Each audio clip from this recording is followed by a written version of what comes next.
A very important and cool point to mention over here, as you see, I placed my div, but there's some messy code over here, as you see. So we have div. This paragraph is one step ahead of the div, but this OL is just where the div is.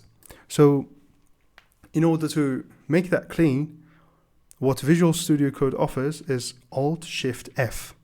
And whenever you press that, as you see, the formatting of the text, of the code, will be way cleaner. And as you see, you will get a clean, neat code from Visual Studio. The video you just watched is a part of the Takeoff College, the smartest alternative currently available for the traditional education.